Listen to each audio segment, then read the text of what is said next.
thanks to Olivia and Casey, who figured out how to make this big panel work, and to Kenneth, who's producing this, and Tara, who is moderating on Zoom. So, without further ado, I want to introduce Mike Sherry, who's going to be moderating this for us. I can't say enough about Mike, and part of what we're doing here today is sharing our backgrounds so that you know how people find their paths to broadcasting in radio or TV. And I met Mike in the radio business, and we have subsequently stayed in touch, and he is the Vice President of Sales for Forever Broadcasting, some 50 radio stations across the state. But I think of him because of the Miracle League, and what you have done for, in the North Hills, I want to say? Yeah. Yep, and he also has some great dogs, let alone a couple of great cats. So, so I'm going to hand this over to you and have you go ahead and get us going on our panel. Thank you very much, Mike. Fantastic. Good morning, good morning. I'm very honored and humbled to be here. As Paige said, my name is Mike Sherry. I'm the Vice President of Sales for Forever Media. I am envious because any other day I would be dressed like you with shorts on, so that on my Zoom calls all you would see is from the waist up. But it's great to be here this morning. Yes, Paige and I have a great relationship over the years. I grew up in broadcasting. My father owned radio stations in Indiana, Pennsylvania, but we'll talk about that a little bit later. First, I wanted to introduce the president of the Pennsylvania Association of Broadcasters, Mr. Joe Connie, who's going to share some words of wisdom, and we're also going to show a little video here. So, Mr. Conti, welcome this morning to our program.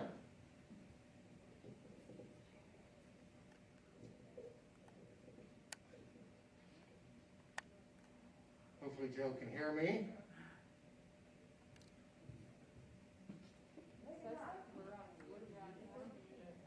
Aha! Now you can hear me. So you guys missed all those wonderful things that I said about you. I'm going to have to repeat them.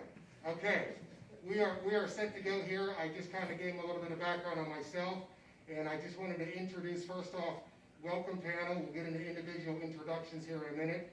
But I wanted to introduce Joe Connie, President of the Pennsylvania Association of Broadcasters, who is going to share a few words of wisdom along with a video that we have set up. Okay, good morning. Thank you, Michael. Good morning, President Green, and all the students at Point Park University, and especially a shout out to my 5 or 6 board members that are there. I miss you all. It's great to see you all. And it's also very good to be in a coat and tie. So it's really quite an honor. And let me recognize Mike Sherry in particular for his leadership. Today sort of completes the mission of the PAB board.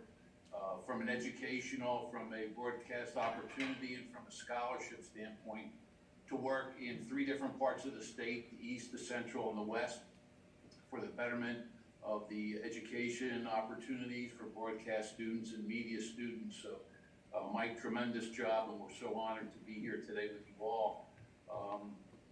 I am in Studio 1 here in the PAB offices across the street from the Capitol.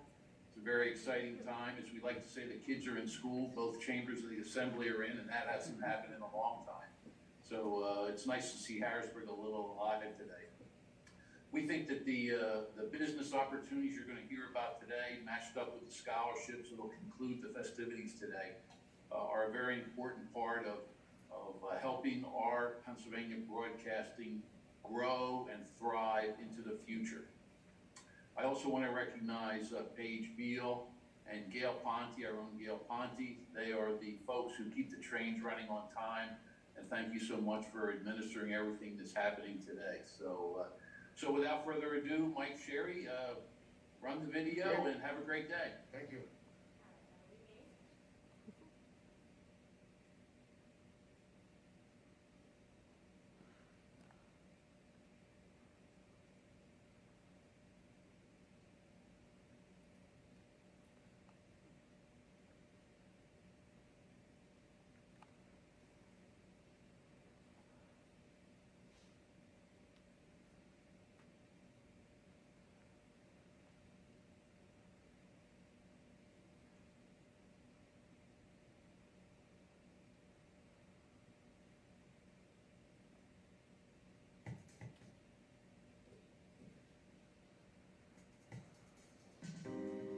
are Pennsylvania Broadcasters, your hometown radio and television stations.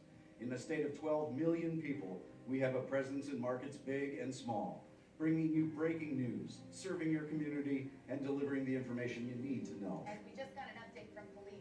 We represent more than 35 broadcast TV stations and more than 350 radio stations. Pennsylvania Broadcasters are a thriving economic engine for the Commonwealth, but it's our community impact that really matters. Broadcast professionals are the living links between Pennsylvania families and the charities, communities, cultural attractions, and events that make our communities better.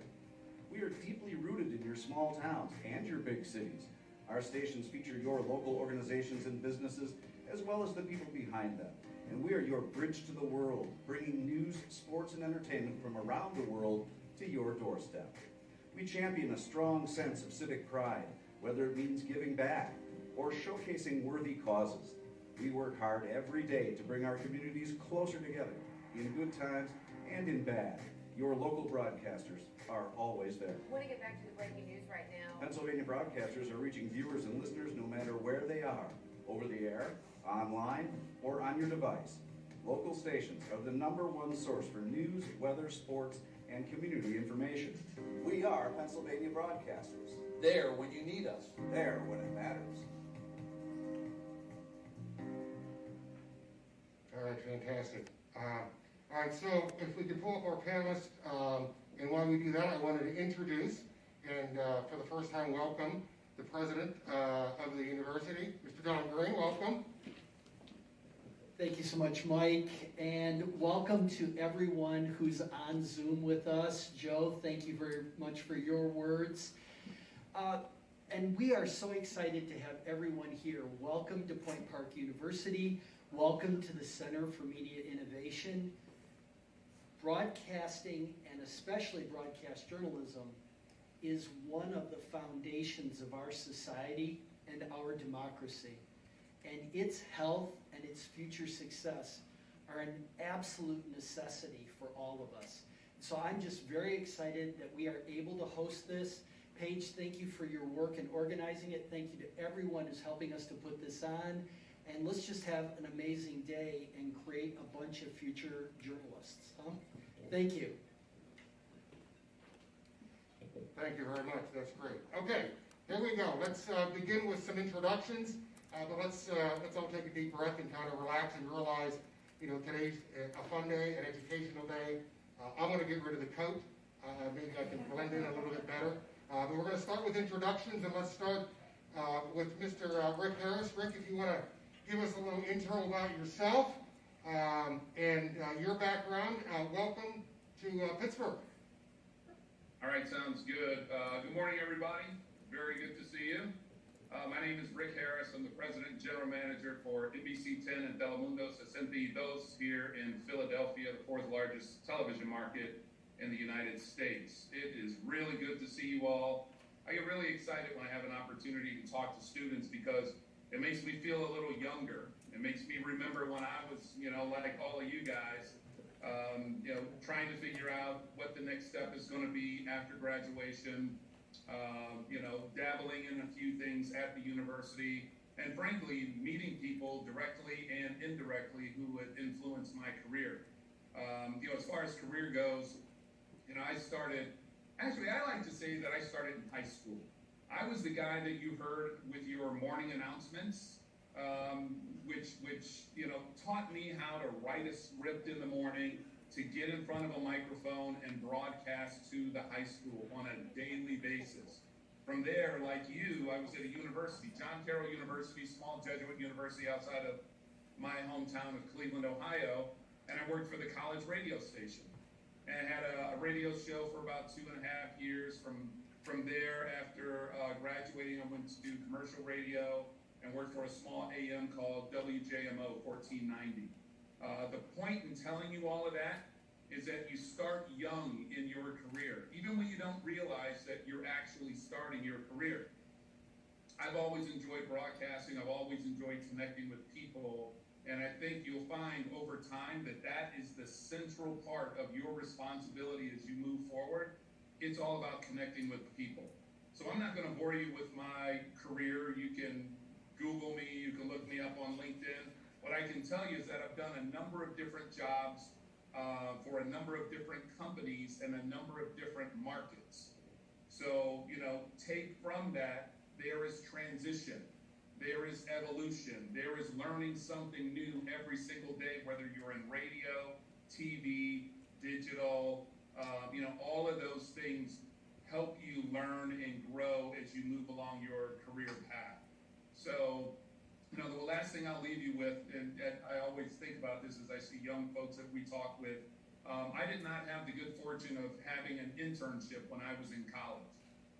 And I don't know if all of you have, but I would strongly encourage you to seek those out. It's great on-the-job training. It's a great way to meet people in the field that you're interested in. Hopefully show that you can do some really good work and ultimately get hired by those folks who provided the internship. The other thing I would encourage, get involved at your university. At Point Park University, whether it's radio, TV, clubs, whatever, start now, raise your hand, volunteer, be active, be seen, have a high profile, and really enjoy what you do. I'm glad you're all here. Thanks for having me. Fantastic, Rick. Okay, you pretty much said it all, so we can go home. I think that's it. We're covered. No, let's continue. Thanks, Rick. All right, let's move over to Elizabeth Pendleton. Elizabeth, welcome to Point Park. Great to see you. Elizabeth is with Cumulus Media, but the floor is yours. You on mute? Get your audio. Can you hear me? There you go. Now you're good. Rick Harris is always a tough act to follow, but I'm so excited, and I must express to all of you, this is the first time we're actually seeing one another, several of us from the Pennsylvania Association of Broadcasters, so it's absolutely exciting, to see all of you at Point Park University and also see all of my colleagues. I've stolen the phrase, it takes a village. It wasn't mine, but it's never been more true than it is today. To tell you a little bit about myself and how I got where I am, no different than Rick. I tried everything. I was not a communications major until after I discovered that following my father into Mount St. Mary's University in Emmitsburg, Maryland, as a science major, was not for me, but I loved journalism and I loved to communicate, and discovered Lock Haven University, which is part of the Pennsylvania state system of higher education. Went there the year in early 1980 when they built their first radio and TV studios, and was excited to be part of that, but discovered very quickly that I really was not passionate about being behind the camera or on the radio. But what I loved to do was talk to business owners, and made my first sale in 1981 to what then was a local establishment where college students like to frequent. And I really, honestly, didn't really ever look back. Discovered very quickly that I was very good at sales, and I loved working with business owners and helping them to grow their business. And to be related to and connected to the community. To Rick's point, I was involved in everything. I was involved in fundraising for charities. I was involved in what then was the Panhellenic Council and the Greek organizations. I did a ton of charity work and volunteered. Did an internship, actually in public relations, at a local hospital in Lancaster County, Pennsylvania. And I learned all about public relations and networking there. After college, I sort of joke in that I got married very young to my college sweetheart and ended up in the Poconos in northeastern Pennsylvania.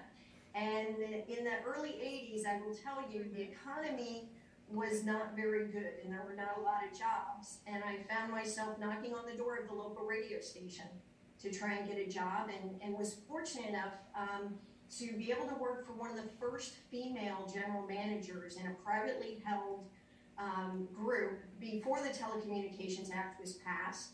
and worked for a small family of broadcasters. Was literally part of that organization as our station owner. A wonderful man by the name of Bill Cerny went and actually testified before Congress during the Telecommunications Act congressional hearings, which I'm proud to have been around at that time. My world has taken me through marketing after I learned how to sell, and under that incredible leadership of, by the way, not just an amazing woman, a businesswoman, a leader in broadcasting, but also an amazing male-owned, family-owned radio station. I had the privilege of learning from the best. And then was fortunate enough that one of my clients said, hey, I need a marketing director. Would you like to come and work for me? And I did that for several years, which I think has made me an even better seller. And because I learned about his business, and Rick mentioned it's about relationships. Get to know the people in your community, whether it's your college community, your hometown, where you ultimately want to live, and knock on doors. There are internships out there, and I will tell you, there are people much like myself and Rick and the other PAB board members on this call who love to meet young people wanting to get into our industry. From there, I ultimately ended up where I am now. I've been at this group of stations. I work for Cumulus. I've become the market manager for Cumulus in Allentown, Pennsylvania, which is the third largest metro in the Commonwealth of Pennsylvania. So it's a large market with a small town feel. We're just north of Philadelphia. And I now manage and operate a group of 5 radio stations, the largest revenue producing cluster and the largest rating cluster for my company, Cumulus, in all of the Commonwealth of Pennsylvania. So I'm really incredibly proud of that. I've had the privilege as a woman to work for some incredible leaders, male and female. I am very proud to work for a female CEO. And have also had the privilege in my past to work for a female COO.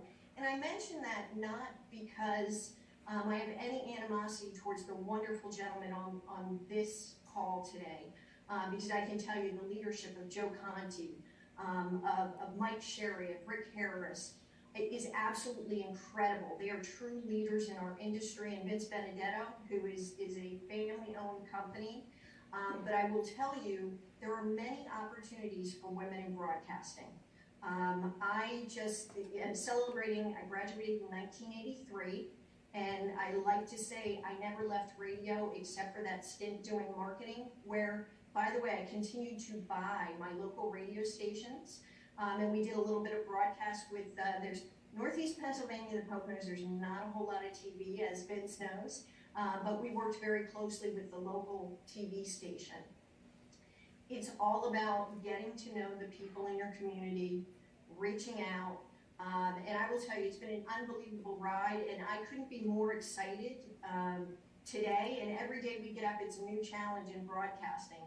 But I will tell you, there are opportunities there in sales, programming, business department. Whether you determine at some point, I don't want to be behind a camera, I don't want to be writing stories, I don't want to be doing blogs. There's so many opportunities in this industry, and it has been an incredible ride for me. And I'm thrilled to be here. I welcome all of you, and I thank you so much for your time and for your warm welcome. Thank you, Elizabeth. Powerful words from an outstanding individual and professional. She's fantastic. I hope you take her comments to heart and to realize that there are great opportunities out there. So thank you, Elizabeth, for your candor. And obviously we've heard from 2 individuals from the eastern part of the state. Let's jump up to the northwest in Erie, Pennsylvania. Pam, good morning. Good morning. How are you? Good. Welcome, welcome. Nice to see you. Thank you. I had the privilege of meeting Samuel L. Jackson one time. He asked me where I was from. I said, Erie, Pennsylvania. And he said, Erie because it's creepy, or Erie because it's on one of those Great Lakes? And I said, one of the Great Lakes. It can be creepy sometimes, but that's usually around Halloween. So welcome everybody, and I feel privileged to be on this panel today with such esteemed co-panelists, and I am so glad to see Elizabeth. One of the things that she talked about being a female in this business, I too started, you know, in 1980, and in my neck of the woods up in Northwest Pennsylvania, there were really no women on the backside of the camera. So I was literally the first female in Erie, Pennsylvania to sell any advertising. I started out in sales, and people were very shocked to see a woman walk in the door. I know in other markets they were doing it, but it hadn't happened.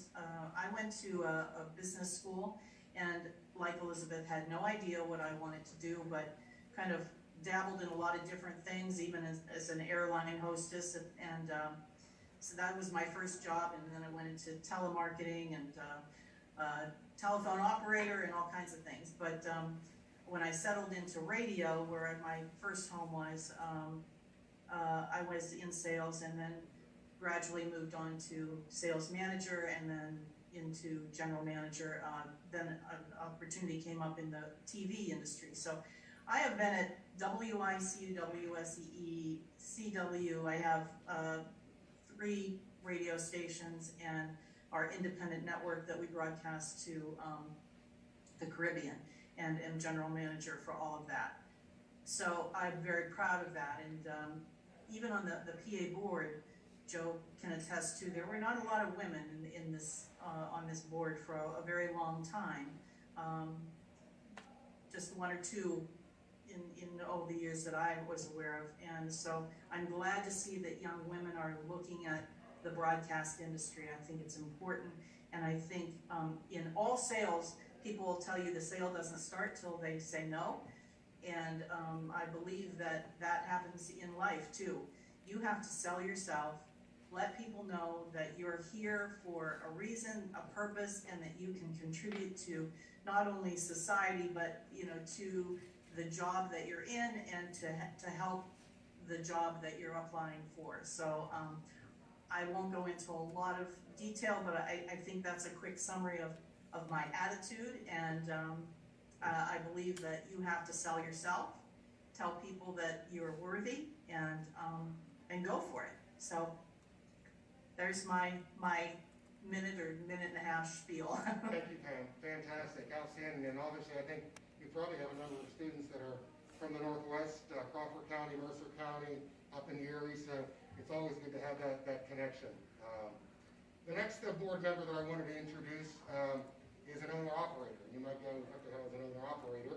And I'm going to let Mr. Vince Benedetto explain the joys of being in radio and being a broadcast radio station owner, and then obviously maybe some of the pitfalls as the guy that has to sign all the checks. But we're going to scoot back over to the northeast of PA, and Vince, welcome to Point Park. Thank you. It's a pleasure to be here and see everybody, and some of my colleagues as well. I had a very unique entry into radio station ownership. My background was actually in the Air Force. I went to the United States Air Force Academy, and when I graduated from there, I went into counterterrorism work and counterintelligence work, and traveled the globe, doing various investigations for the Department of Defense. And I got to the point where I really loved being in a leadership role, but I had a desire to go into the private sector and start my own company. And I wasn't really sure what type of company I wanted to build and lead. I had various interests. I love music, I love communications, I love the security investigative work that I was doing. But when I did my due diligence on what industries, seemed most remarkable and seemed most poised for great opportunities and evolution in the future, I really settled on broadcast radio. The funny thing about radio is it's misunderstood by a lot of people that aren't in the industry. They think it's, you play some music and some commercials and that's radio. But radio, you're in multiple businesses at once. A radio station, and this is true of television, of course, as well, but you're in the music business, you're in the marketing and advertising business, you're in the events business, you're in the digital media and video business, you're in social media, you're in promotions. and of course, journalism. And all of these are fields in somewhat unto themselves out there, but broadcast brings all these things together. And so there's so many disciplines. The other thing amazing about broadcast media is because it's a mass reach medium and almost every type of business uses it, you become an expert when you're in this industry in just about every type of other industry. You learn how car dealers work, how they make money, restaurants and hospitality, you name it, doctors, lawyers. It's amazing what you learn. You become really an expert in business when you enter the field of broadcast media, quite quickly, in fact. And so every industry is going through a certain amount of disruption, and that's the opportunity for young people, meaning that young people with great ideas, hard work ethics, going into a radio or TV company and being open-minded and doing everything. Say, look, I'll mop the floors to everything else you need because I want to learn how everything works. Makes you indispensable to a broadcast organization because there's so many aspects to it. So the more you learn, the more you're willing to do. A lot of people when they enter broadcasting, they think, I want to do this job. I want to be on air, or I want to be on camera, or I want to be a producer or a salesperson. Most radio and TV stations are in smaller and medium markets across the state and across the country, and a lot of people have different roles. So I always encourage people, if you want to get into media, take the job at a company that you admire and learn that job to the best of your ability and be a solution provider. When somebody says, we ought to, or how do we do this, say, I'll give that a shot. I'd like to be part of finding a solution to that. And that's how you learn and you grow through the ranks in a media company, particularly in smaller and medium markets. My company, I bought my first 4 radio stations when I was 29 years old. I got out of the Air Force and I had no background, professional background in broadcasting or in radio. What I did have was leadership experience as an officer in the Air Force. And so the only thing I really knew how to do was build a team and lead a team. And what I understood, being both an officer in the military, but also the unique work I did, where I had to travel across the country, in some places into some hostile areas, and build relationships with people in order to get things done to protect the United States, I learned how much relationships matter. And media at its core is a relationship business, particularly local radio and television. This is a relationship business. What makes radio, local radio, is not the AM or FM signals or the internet stream. That's not what makes it. What makes it is what comes out of the mic, what goes through the microphone and comes out of the speaker, and the relationships that you build with listeners or viewers through the trust and entertaining value that you bring them. And then behind the scenes, you're solving problems for businesses. They want to grow their business, and you partner with them to leverage the listeners and viewers you reach to help their business grow. And that's a relationship business. We're at a time now where most Americans don't trust national news media very much. That's at an all-time low. But they do trust local. They know their local broadcasters in their communities and their towns. And they trust them. Not so much celebrities because they're on radio or TV as they are their friends and neighbors in the community with them. And the best local radio stations and TV stations amplify the best in that community. They speak to the hopes and dreams and aspirations of that community, lift them up, comfort them in times of tragedy and crisis.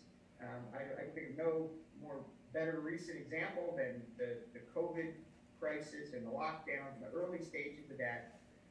We were right there in those communities, as with all of my colleagues on this call, trying to walk people through this ever-changing and scary time. And that effort, obviously, is to a great extent ongoing. But so I was attracted entrepreneurially to this. I wanted to build a company in this environment that I knew because of technology was going to go through change, because every industry is going through change because of technology. Media is not unique to that. And I thought this is a great opportunity for an entrepreneur, a young entrepreneur. So I bought my first 4 stations when I was 29. three in the northern Poconos and one in the Catskill Mountains of New York. Expanded shortly thereafter into the Wilkes-Barre Scranton market.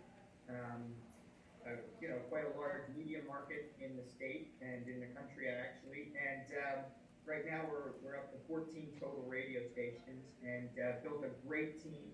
I'm not on the radio. My job is to lead my team, Horizon Watch, make sure that we're adjusting to all the new realities in an ever-changing environment. And we have a great slogan in Bold Gold that I think kind of summarizes media now and going forward. And we say in our company, Bold Gold Media Group, we are on air, online, mobile, social, live, and local. And we meet our listeners where they are, and it's just a great business for the creative-minded, entrepreneurial, hardworking people. It's not an easy business, but it is a tremendously satisfying business. No 2 days are ever the same. There are days where I'm at a rock concert at night, backstage with the artist, and then the next morning at a meeting with a bank executive, that's the range of experiences you have, not in a year, in a 24-hour period.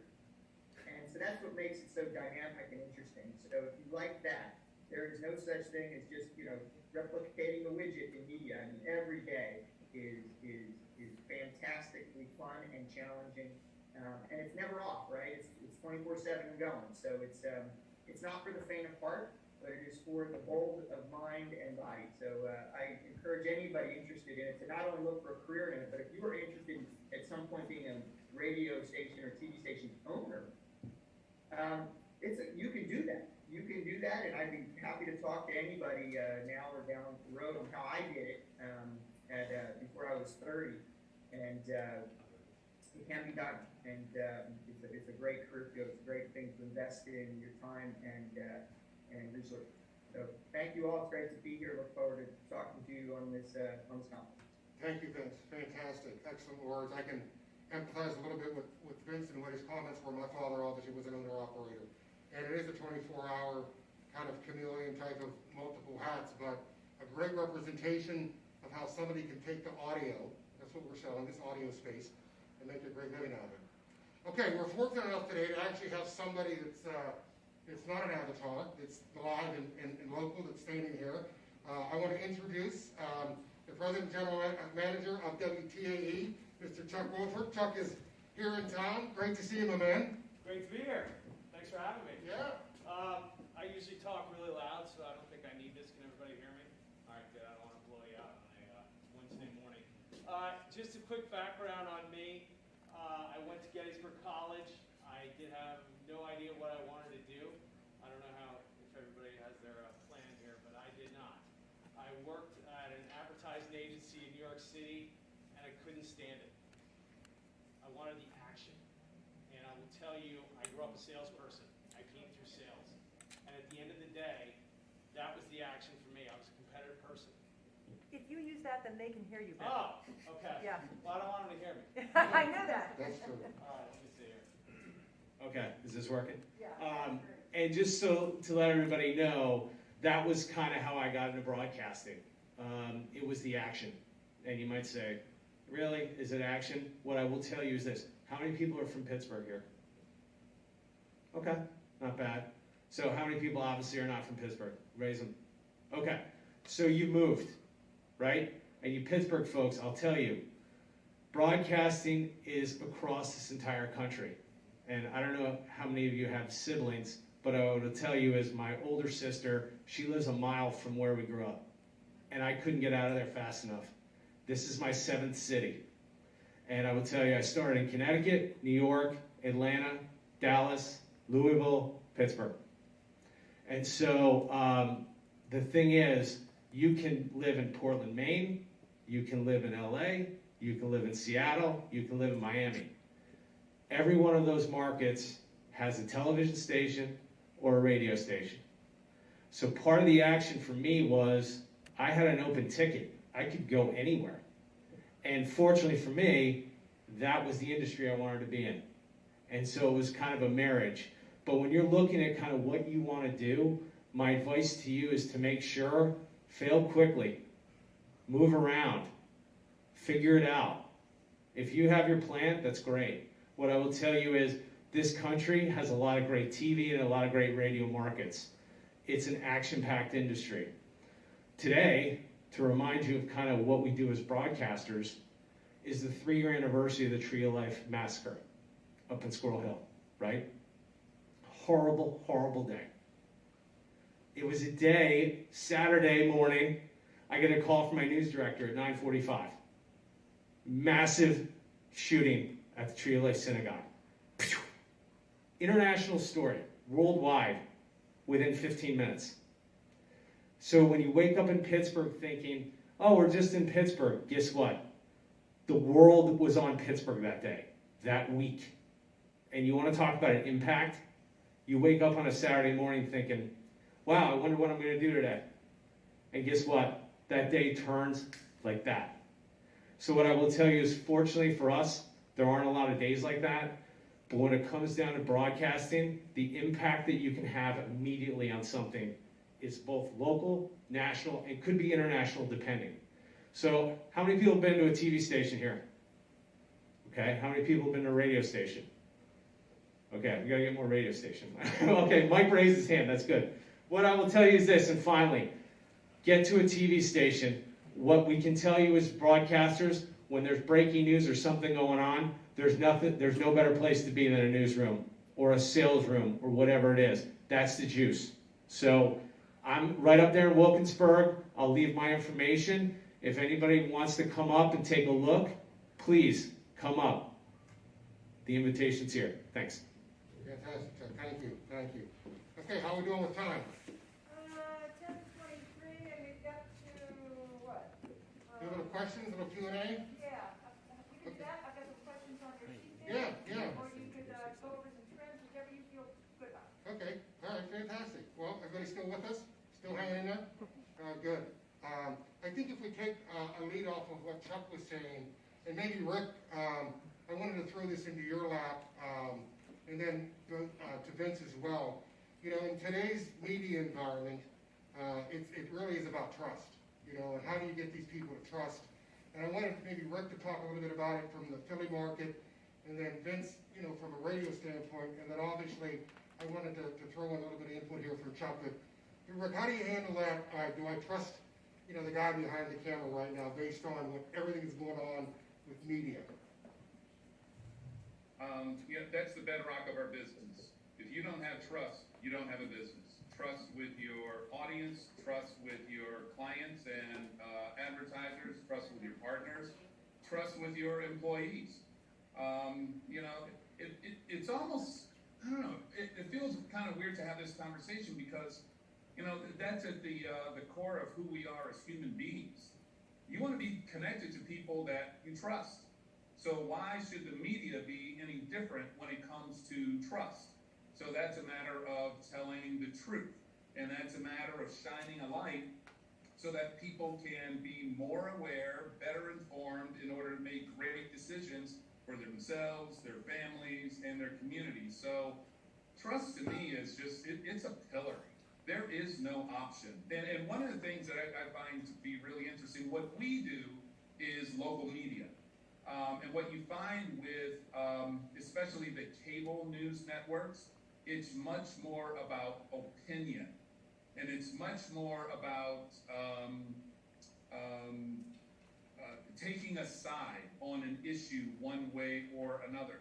When you get to local media, it is really much more about reporting the facts, getting the right people and the right voices involved in those stories so that you and your local community can trust the information that you're getting and, like I said, make some really good, smart decisions for yourself and for your family as you move forward.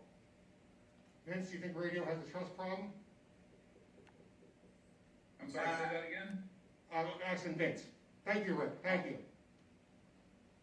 Yeah, you know, look, this is, I agree entirely with what Rick said. I mean, you know, most of our radio stations in Bold Gold are music stations. Now, we do local news as part of that. But most people go to a radio station, a music station particularly, to drama that they see in national news. The truth of the matter is Americans are not as divided as, national news media will lead you to believe. And just trust your own eyes as you go through your community and you're in your school and you're, going about your town and you go visit your family and, just see how Americans are generally at peace with themselves. And so a good local radio station is showcasing that, right? Is trying to bring the community together. And as Rick said, we don't give opinion on our stations and our news. Our local news, we just give the people facts. We don't tell them what to think about these facts. We say, here's what you need to know, the who, what, when, where, why, how. And those are the core of good, objective, trusted journalism. So, we actually go out of our way to not be just reporting doom and gloom for clickbait. We actually try to, balance our news. When a new business opens, make sure we cover that. This is a great news story, and a local, business owner is coming to invest in our community and making new jobs. So, news can be, you can lose trust in news, both how you cover things and then what you don't cover. And so people are very attuned to agenda. They can hear it in how something's reported, even in the way a delivery is done, talking about an issue. So you have to be aware of that stuff, and then you have to make sure that I make sure my news team understands that our goal is to be trusted by everybody. And that is the noble way to do local journalism. You are not a broadcast journalist or a news person if you're letting agenda or personal bias, politically or otherwise, creep into your stories. In fact, the height of professionalism is not doing that and being objective. And so, I challenge my folks to be great professionals. Like you will be respected if you're trusted. You might be liked by certain people if you let agenda creep in, but you will not be by others, and the overall product hurts. And like I said, in our music stations, which are most of our stations, people are coming to us to, get a sense of community and escape some of the ugliness they see on social media and elsewhere, and the divisiveness. And so our job is to make them feel good. There's nothing worse than getting in your car when you're heading home from work and you're just hearing all kinds of bad stuff after you just heard a great song. So, there's an art to music radio as entertainment, and then we stop and we break for trusted local news. And it's not hard. I think what's hard and exhausting and tiring is a lot of the biased political reporting. It's exhausting. It's exhausting to watch. It's exhausting to listen to sometimes. And people watch it for entertainment, like they might watch a game, where they may know that what they're hearing is slanted and biased, but they're saying what they like, so they'll listen to it. But that doesn't mean they trust it. People can like something and not trust it because it's entertaining to them. But that's not what we go for. So you just set those standards really high, and as the owner of the company, I'm responsible for enforcing those. May I jump in for a minute? Please, ma'am. I find that in our community, we're very privileged to have some of our main anchors on TV have been here 25 plus years. That is a plus. We also have young reporters. We like to put, especially in stories that have a lot of controversy, we will put 2 reporters on that story. It might be a veteran reporter and a young reporter, but we have a rule in our station. You do not go on the air unless you have asked both sides of the story. If there's one opinion, you get the opposite opinion. And if somebody won't comment, we're very clear about saying we tried very hard to reach so-and-so, Joe Smith, for his opinion. He would not comment at this time. The other thing that I think is really important is to be in the community. We do very intense food drives, coat drive. Next week we have a coat drive in our downtown park, and we found that the homeless people do not like to go to necessarily city missions or Salvation Army all the time because they have to tell who they are or what their problem is, and they don't want to do that. So we have developed a coat drive where we hang coats on the trees in the city park, and people donate them, and there's no questions asked, you can come in and get a coat. That being said, we started out, this is our third year. 2 years ago, we gave about 90 coats away. Last year, we gave 400 coats away, and I anticipate at least that. That is where you're in the community. People know that you care about the community. You care about the people, whether they're homeless or it's a church drive, or it might be a drive for, to raise funds for cancer or heart association. That is where people start to trust you, and they say, well, you care about us, we'll care about you and believe in you. And we've even gone so far as to do stories about cancer, where we've had cancer people in our own industry, in our own station, that have suffered from that, and they'll tell their story. And I think that's very important. So being part of the community and being honest and making sure that you're telling both sides is all part of what we do. And following up with that, Chuck, maybe you can, yes? Mike, if I could just add briefly, so I couldn't tell you today the names of the courses I took to become, I have a bachelor's degree in communications and journalism, except one. And it strikes me today as I hear my colleagues speak, trust and credibility is the core of our business. And if you don't believe that, broadcast is not right for you. That course was communications, law, and ethics. I took it my senior year. I still remember it to this day. And, without slinging mud at, our competitors in social media, or, the cable news networks, the reality is, with this group of individuals you're speaking to or speaking with on this panel today, and certainly folks like Mike Cherry, we believe that. And that is the core of our on-air talent. I know if I see one of Rick Harris's, talents and personalities delivering the news, I know I can trust them. I don't know that to be true about something that came across on Facebook or in social media or on the cable news network. I don't have that same feeling. And we know in the communities, to Pam's point, our air talent, and we're live and local. My morning shows are live and local. My afternoon drive shows are live and local. My midday people are live and local. And, we're doing an event tonight. It's our Little Pink Masquerade event. We know individuals from the community can come to that event and they know who we are. They know what we stand for. We know that they feel an engagement to the people that operate our business. We're there for the community, to serve the community. Are ratings part of what we do? Absolutely.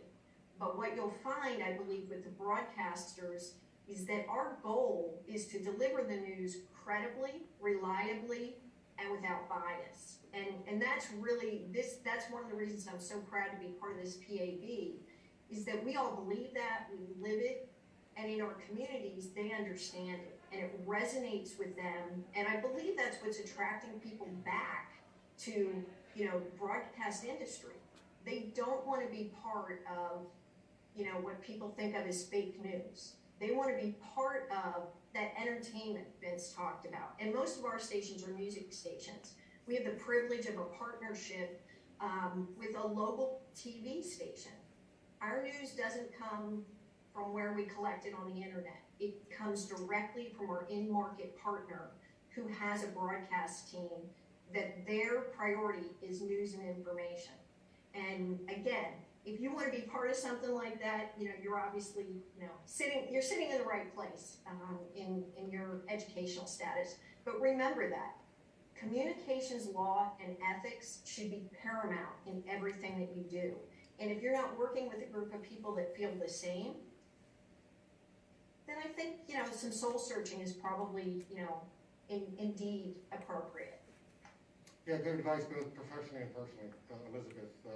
Well said. And maybe we can follow that. Elizabeth talked about content. we deliver content, whether it's on the video side or the audio side, and we expect our consumers to consume it, but it's being consumed differently.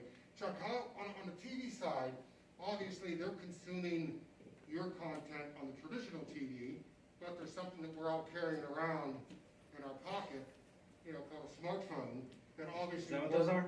Yeah, Okay. that people are using to get their news and their weather and their traffic. Talk to me a little bit about, how people are consuming your content. Correct. Obviously, I'm talking to folks who grew up with these smartphones. Unfortunately, the panel that you see in front of us, we used to dial the phones, so it's taken us a little while to catch up to something like this. But what I will say from an industry standpoint, one of our biggest challenges that we all are facing is the technology and how fast it's moving. So let me ask you this. I know the answer, but I want to see it anyway. How many people here have actually watched a TV newscast on a TV? Wow. Okay. Wow. All right. I know. Can we get that on film? No. Well, I say that because obviously on our phone, that's what we're going to, because it's mobile, it's easy to use, and now with all this 5G technology, you can get it pretty quickly, and the video looks really good. On the flip side is you've got YouTube, Roku, Apple TV, all these different baseline products that we're trying to get our content on. So I will tell you, as the next generation, if you do decide to come into the broadcast industry, you'll be talking to folks like me who think we know what we're doing, who are trying to catch up to it, but who need that impact and advice from a next generation of how you're consuming the media. So again, that's another opportunity that we see in broadcast for the next generation. Chuck, stay with me here, because I want to ask you this question, and then Elizabeth. On the TV side, obviously we're in Pittsburgh is market 26. 26. We all understand how markets are ranked. We can learn that. Okay, so various cities, various metros are ranked based on the number of the population they have. Pittsburgh Metro, based on its population, is 26. Out of I think 210 across the entire country. So on the TV side, what's it like, or what opportunities are in market 26 as opposed to market 150, something higher on the TV side? What's it like if I walked into your studio here in Pittsburgh, and if I walked into a studio in Fayetteville, South Carolina? Well, I will tell you, I think I've moved around enough. So as I said, I've seen a couple things across the entire country. What I will tell you is there's better opportunities in quote-unquote smaller markets. And the reason why, obviously, is some of the staffs are not as big. The responsibility is given quicker, or more quickly, I guess I could say. The content remains the same. The formats normally remain the same. But the opportunity to be part of a newscast when it comes to either producing, reporting, photojournalism, however you want to make it up, you're going to have a bigger opportunity, Mike, at a smaller station that will allow you to learn, versus if you go to Rick's station, that's number 4 in the country. I mean, Philadelphia is a massive market.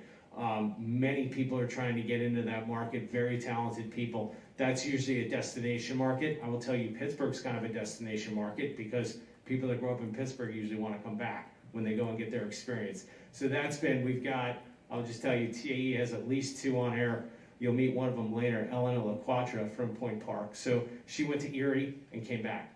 So that's at least kind of what I've seen in that. And Elizabeth, obviously Cumulus Media, you have stations throughout the country. What's it like working in Allentown as opposed to one of the top 10 metros that Cumulus may be in? Or is there a lot of difference? So I'm not sure if I heard the whole question, Mike. Sorry, the audio is not perfect on your mic. But I think the question was, what's it like in Allentown versus maybe some larger or smaller markets? Yes. Am I getting the right question? Yes. Okay.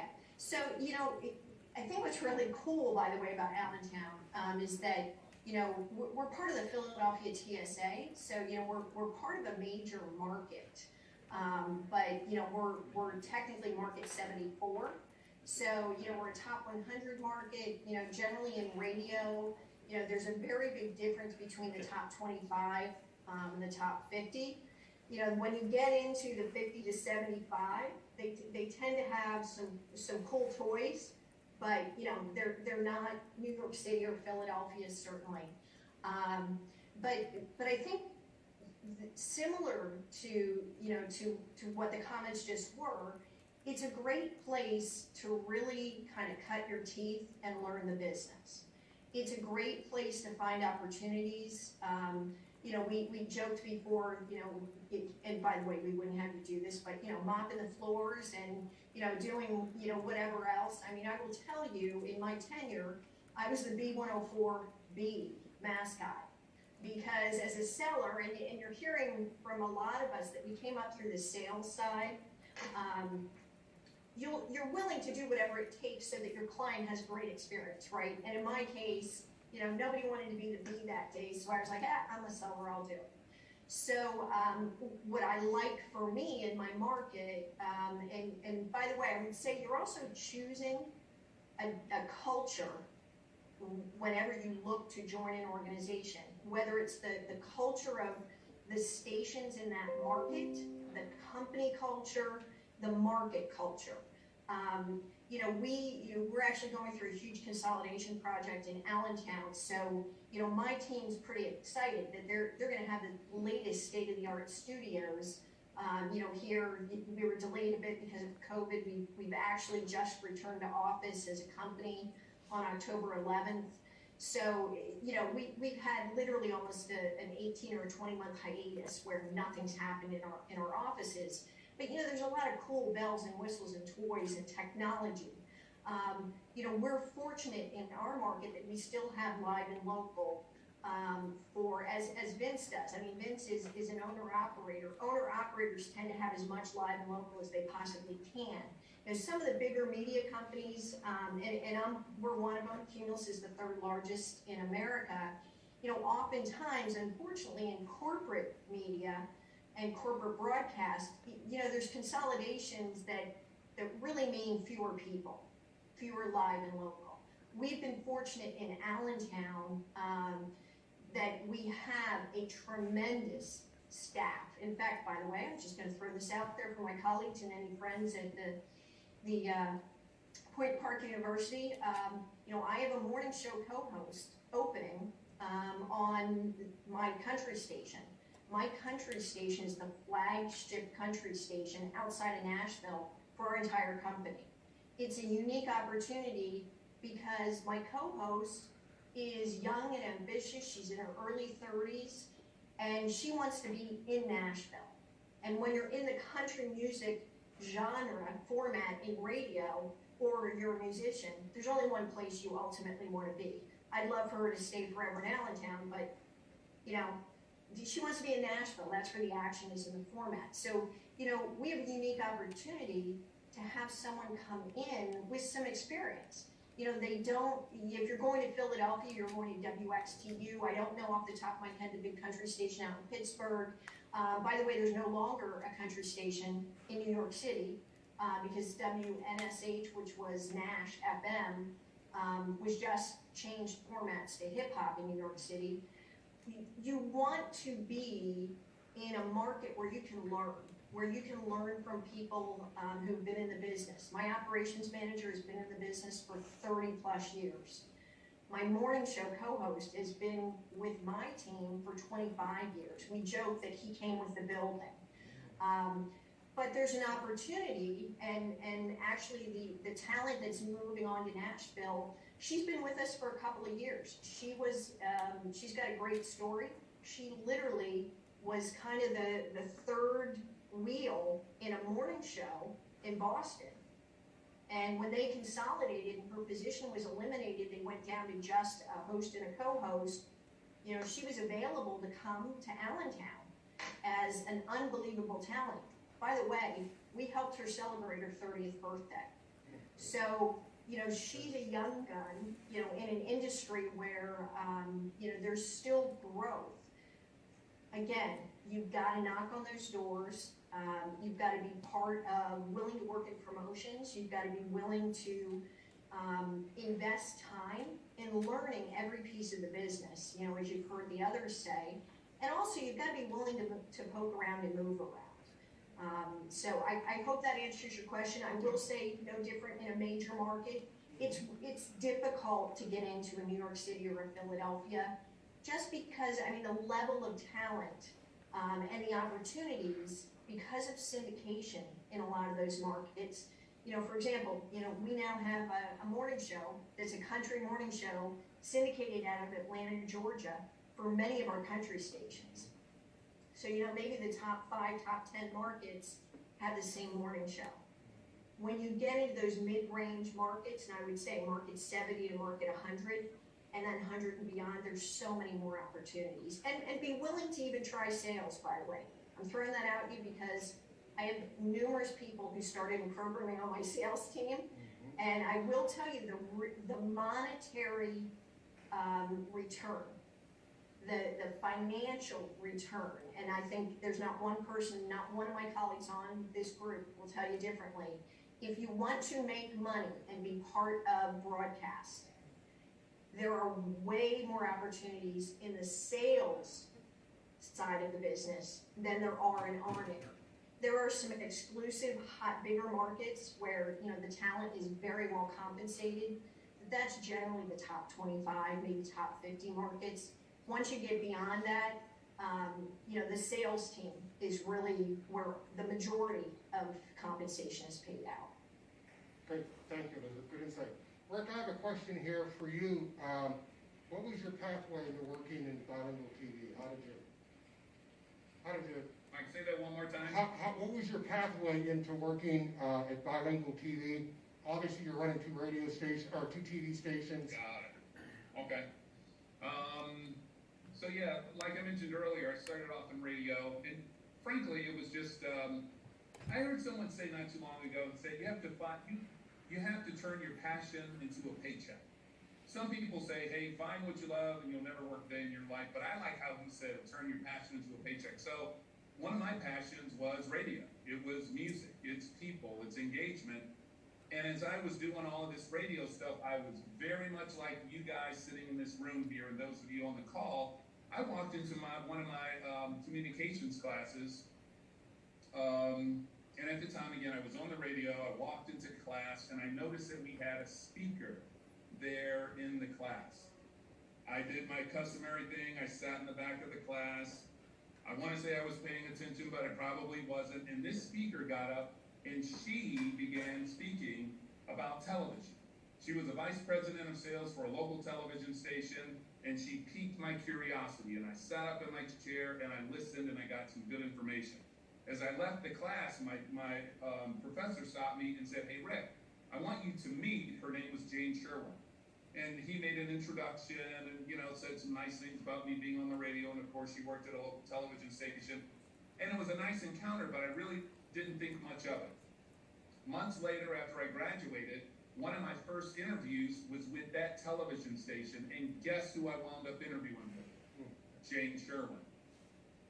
It's just the way fate would have it happen. It was just karma. And she and I reconnected. We remembered each other. I eventually got hired, and things went on from there.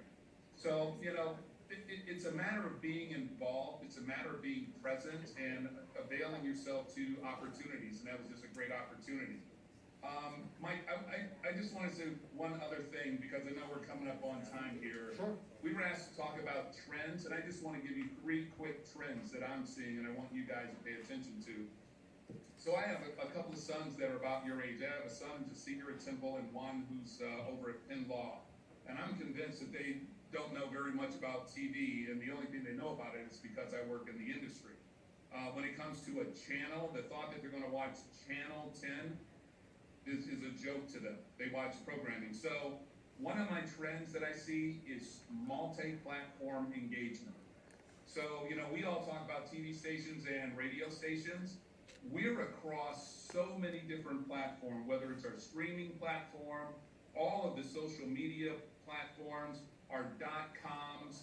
Our messaging is produced for the individual platforms, and it's distributed everywhere, and it's all about engaging. So, you know, as you listen to us talk about TV and radio, remember We're in the audience business, and all of us find and engage our audiences across every platform imaginable. So, my youngest son said, I don't want to work in TV.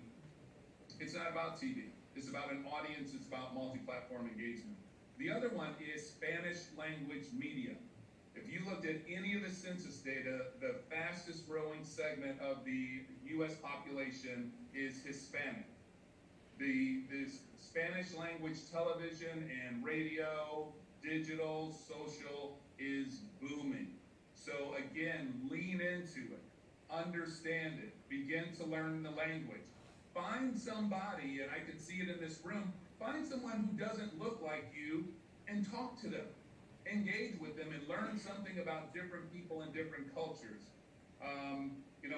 The woman who runs our group said very profoundly the other day, she said, this whole notion of a general market, that's dead. The market is diverse. It's not like, we have this big general market, and then we have the African-American market, and we have the Hispanic and the Asian. The market is diverse.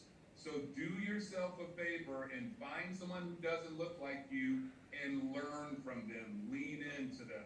And then my final point, I thought this was really interesting. Our company is really involved in what we call CSR, Corporate Social Responsibility. How our companies are invested in communities around diversity and around social justice. And it's not about a bunch of wordsmithing, like say for instance with Comcast, the company that owns us, they committed $100 million to this initiative because people tend to buy from companies that are invested in corporate social responsibility, and they want to go and work for companies who are committed to corporate social responsibility. So those are my big three: multi-platform engagements, the Spanish language in diverse markets, and corporate social responsibility. Great, thank you, Ray. Okay, we unpacked a lot today. I know we did have one question, Chuck. Maybe you can answer the question, what is the difference between a president and a general manager at a TV station? Is that the number of zeros at the end of your check? Fortunately, I have a mask on because you'd see me smiling if you can't see my eyes right now. Would you tell me? I don't know. I mean, that's a great question. I think there is no difference. I mean, like I said, the funny part is I'm sure everybody watches sports here.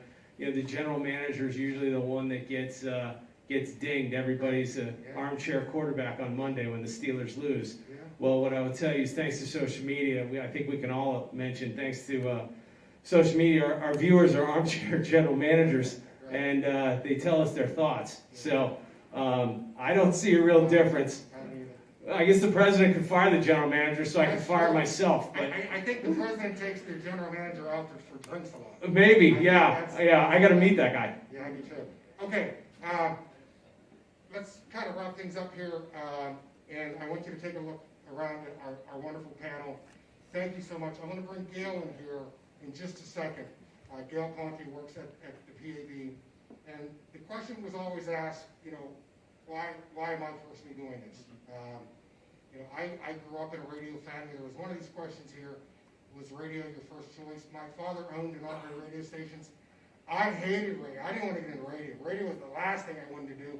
Matter of fact, I don't know if you know where Indiana, Pennsylvania is, but the call letters of my father's radio stations was WDAD.